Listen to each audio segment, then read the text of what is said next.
Okay, here we are back inside MatrixGold once again. Thank you very much for all your support. It's greatly appreciated.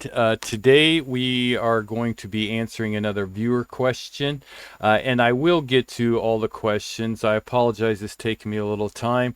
If I haven't answered your question yet, you feel free to go ahead and repost the question, and I'll try to get to it. I've been going back and doing a lot of research trying to find all the questions, but if I missed it, there are several. I will get to them, trust me. But let's get going on this. So this question here, a viewer asks, how do I create a matte finish in Matrix? I only want a selected portion of my design to be matte, right? So this is really kind of easy, but there are some things you'll need to be thinking about, and I will try to explain them as we go. But let's go ahead and get something to lay out here. So we'll grab a ring rail. We'll just take a size, well, we should probably bump that up to size 10 for a gents ring or something, 10 and a half, something. And I'll go ahead and hit enter. And right away, what we want to do is we want to go to our curve and we want to change our seam. It's a good habit to get into taking that seam and dropping it down to the bottom and going ahead and hit enter. And I will switch that back to my ring rail. Keep everything organized, right? And I will right click on my line curve and I will change that to yellow and snap it to my quad there at the bottom and then drag it out how wide I want the ring. Hold down shift, maybe 8 millimeters, something like that. Yeah, that's fine. And then we'll just go ahead and hit service. This really isn't going to be about the design of the ring so much as it will be about the texturing, right? So we'll go ahead and do sweep one, our ring rail, our profile, and enter, and we'll select that and we'll change it to another color so it's not going to get in the way. And I know that is out there, so I'll have to get rid of it at some point so it'll stand out from everything.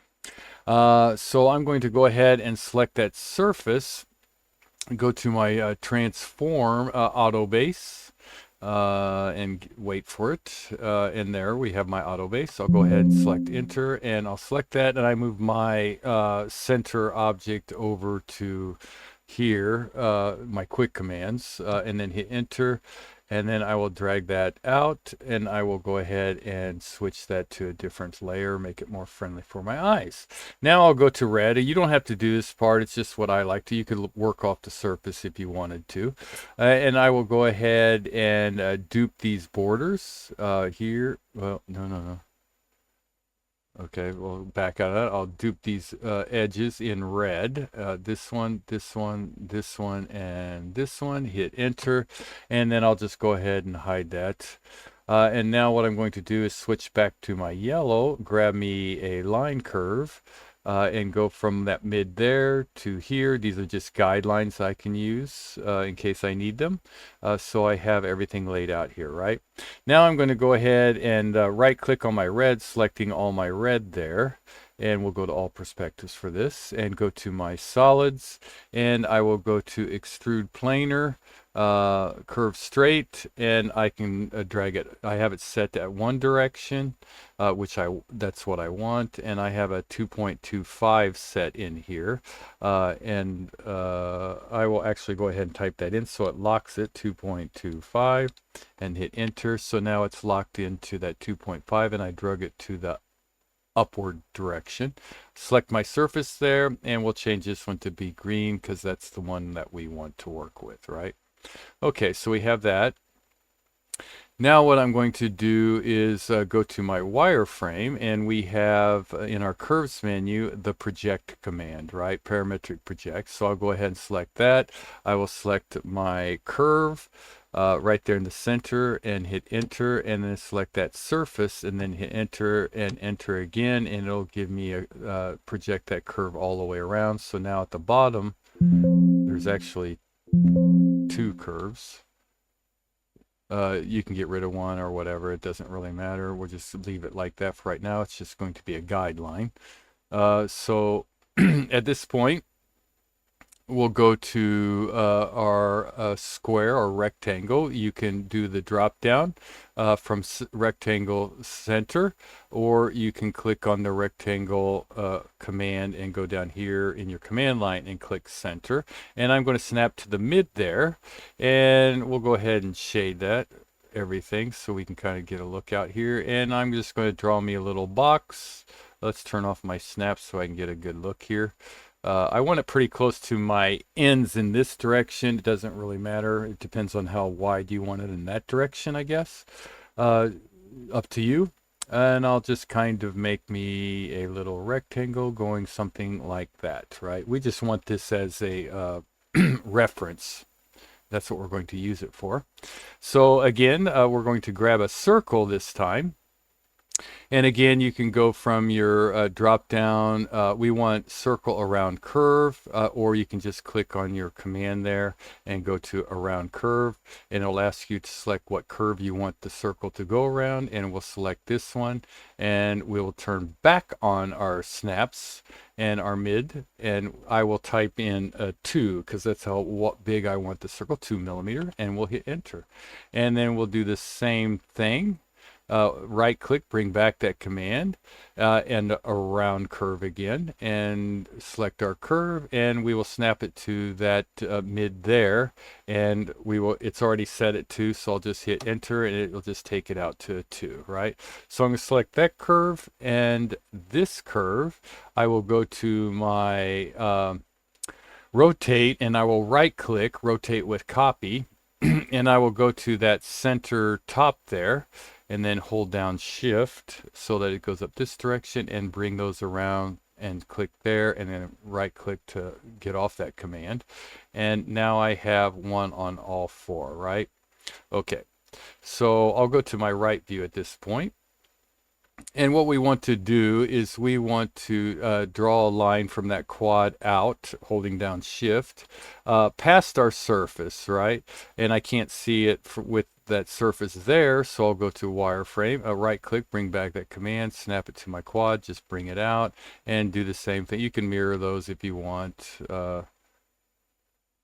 Yeah, there we go.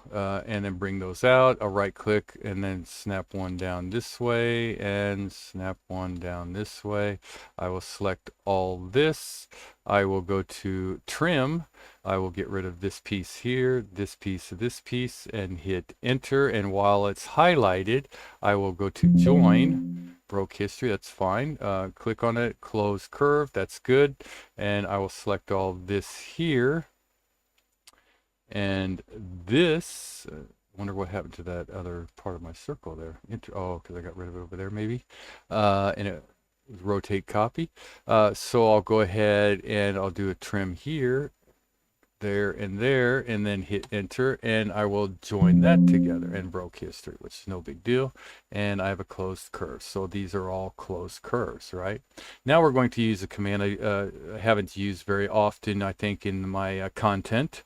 Really cool command, actually. I'll go to solids, and all the way down at the very end we have wire cut. All right, so I'm going to go ahead and select that. And then it'll ask me to select my cutting curves. That'll be this curve here and this curve here, and I'll hit enter, and it'll ask me to select objects to cut. That'll be this surface here, and then I'll hit enter, and now I can drag it however I want that cut. I'm going to drag it outside my item and then hit enter, and I had it set at keep all yes. If it was no, those would just disappear and you'd see the cutout, right?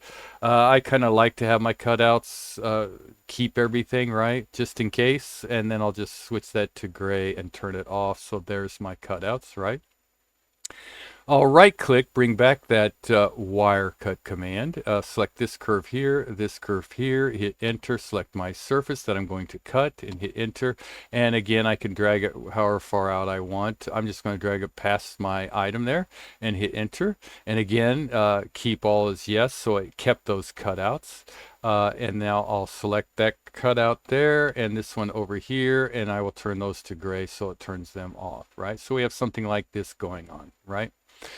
Yeah, okay. Now we'll go to transform, and we will go to our auto smart flow, And I will turn back on that base surface because we'll need that. Select our base surface. That'll be this one. Select our destination surface. That'll be this. Go to our objects 2 and select the object there, and then hit enter, and it flows it up there, right? And we'll hit enter. So now we have a gents ring, right? So at this point, we don't need all this stuff. So let's go ahead and hide this, and let's turn off that surface there. So get rid of that, and we have that curve here. So let's go ahead and select all that yellow, and we'll just go ahead and change it to gray and hide it. So we just have a ring rail and our item. Now, right now, if you click on it, it'll say open poly surface. Why? Because I had those ends closed, right? So that end is right in there. So it's really easy to get rid of. So I'll just select my item. I will go ahead to explode, and then I will select that item in there. There's 2 of them, one from both sides, right? And now it's gone. Now I will select all my green, join it together, and we have a closed poly surface. So we're good to go with anything we want to do. Cuts or anything like that, right? Now I would, it's not about the design, so I'm not going to worry too much. There's a lot of little small things that I would do.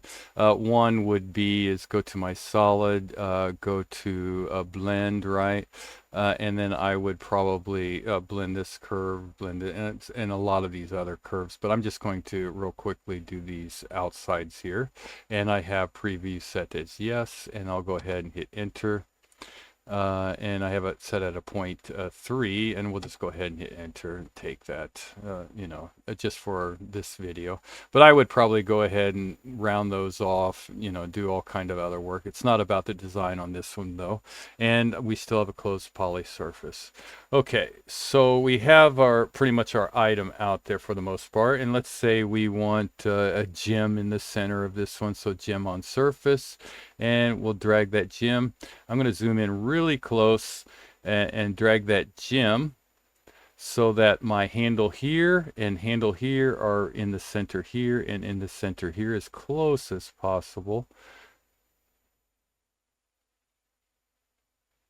Yeah, there we go. And then I will kind of give it some, maybe a little bit bigger, something like, I don't know. You have to watch your depth here. Yeah. Okay, because we're going to drop it down to our table, so it's a little bit big. So we, the QLED will be sticking through. Your customer will be coming in your store and complaining about that, right? So we'll give it something like that. And it's at our table, so we'll just go ahead and hit enter here, and we'll select that gem, and we will go to our cutters and put a gem cutter on there. And we'll change to wireframe here. And now this one, we're going to gypsy set, circle set it, or however you want to call it. And we're going to open that girdle up real wide, right? And we are going to place this bottom of our cutter right there with our girdle, right? So we'll go grab the placement and drag it up something like this here so that it's right there on our placement there. And then we will make it just a little bit smaller because we're going to circle set it. We need something to cut in there, right? So we'll go something like this, and then I'll drag this up. We want a lot of light in there so that gemstone's nice and it gets a little light and easier to clean, right? And actually, maybe that girdle needs to go a little bit thicker. No, it's good. We're up here. Okay. Let's change it to here. So you can see the girdle area is coming well out of the top of the item, which is kind of what I want, and it's going through. So we'll hit enter. We'll go to our solids. We'll go to Boolean difference, this item here, and enter. Right? So we have that, and we'll get rid of the uncut surface. Change it to gray, and there's probably another, just to give it a little bit more realistic look, just go ahead and do that blend since we have a solid here, and select that circle there, and we'll just do a 3. That's fine. and enter, and we'll check it one more time. Close poly surface. Okay, so we have our item out here. We're good to go for the most part. So let's look at the texturing. Now there's some things about the texturing that you probably, if you're not a craftsman, you should probably, you know, I would blend that to make those rounded a little. But anyway, we want to, you know, satin finish, Florentine finish, bead blasting. There's all kind of texturing that you don't want to do. This is how you would cast the ring, right? Of course, without the stone. This is how you would print the ring item, right?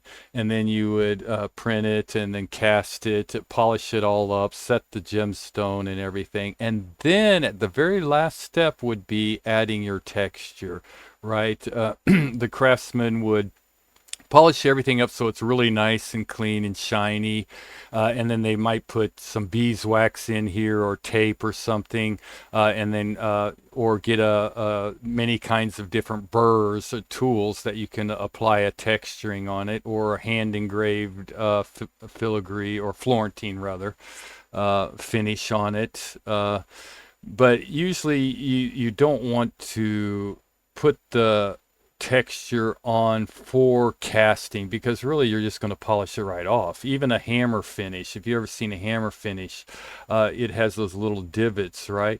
But if you do it here, when you polish it, usually that hammer finish has a little dullness to it, right, where the hammer tapped on it, and if that hammer ball or dapping tool is nice and polished up, it's still going to leave a little texture that's not high polished, and you can put that on there. It's kind of difficult to explain. I would talk to your craftsman about it, but usually most textures you don't really want to add to the item before it's cast. You want to add it after it's cast, after it's polished, after the diamonds are all set. It's kind of the last thing you do to really make that shine or that texture as good as possible on there. But sometimes there are certain textures, I guess, that you could go ahead and add on.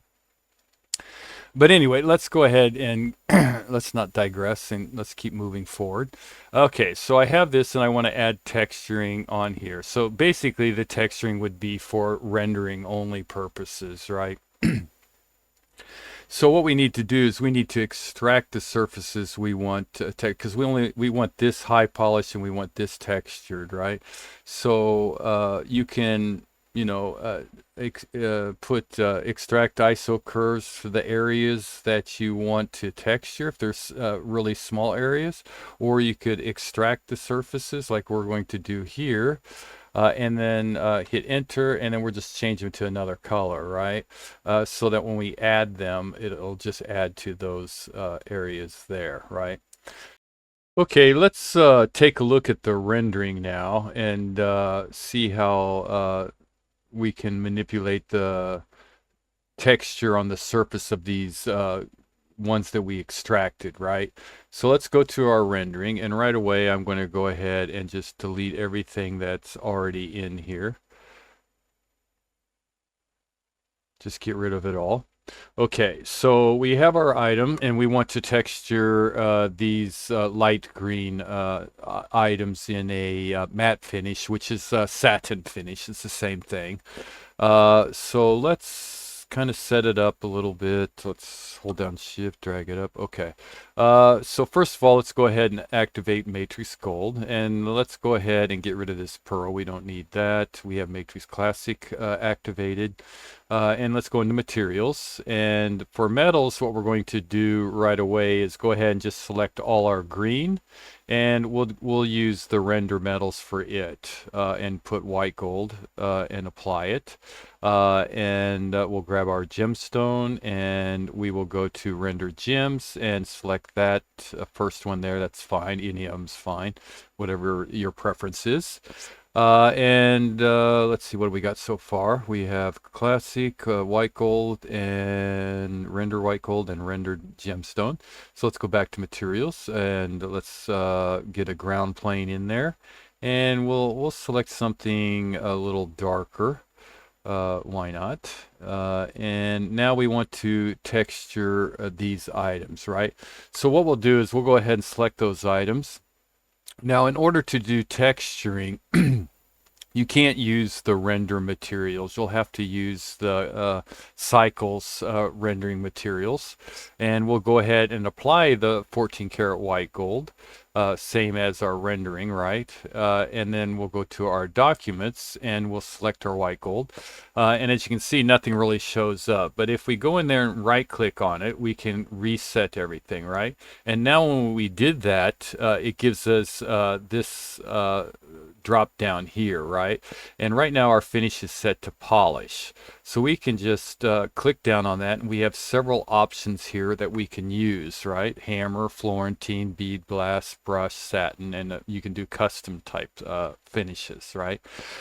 Satin is a matte finish, so we'll just go ahead, select that one, and we'll grab all our items that we want textured, and we'll just go ahead and keep the whatever that is there set up, and I'll just go ahead and apply, and we'll take a look at it and see what it does in our render here. We'll turn on our NVIDIA, and right away we have a nice little matte finish, satin finish type look, right, going on with it.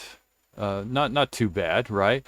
But you can go in there, depending on what you want. You can just play around with the controls here to get different kinds of looks. It just takes a little time and practice of going in there. It's hard to say exactly what you're looking for, right? But you can up the strength. We'll actually take it all the way to the top, right? Just to take a look and see what it does for us. And we'll go ahead and apply that, and we'll do another render. And again, like I said, it's just really kind of going in there and messing around with it to try and find out exactly what kind of look you want to accomplish on it, right? There is no wrong or right way to do it. You can drop I think the strength all the way down to 0 will be very, very light. But again, you can go ahead and just play around with them and find out what's the best look for you. I can't really say exactly what you're exactly going for. And you can see we have a little bit different look there. And we'll go ahead and get rid of that. Post effects, no. If you set your passes down low, it'll be a little quicker for you.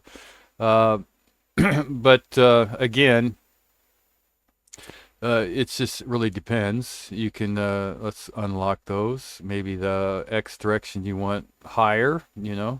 Go ahead and apply it, and then render again. Take a look. See you're getting a little bit different looks. So again, it's hard for me to say exactly what kind of look you're going for, but you can accomplish all different kinds of textures in there, just playing around with it. So hopefully this video helps you, and if it does, please like, subscribe, leave a comment, and good designing. Thanks for watching, and I hope you have a great day.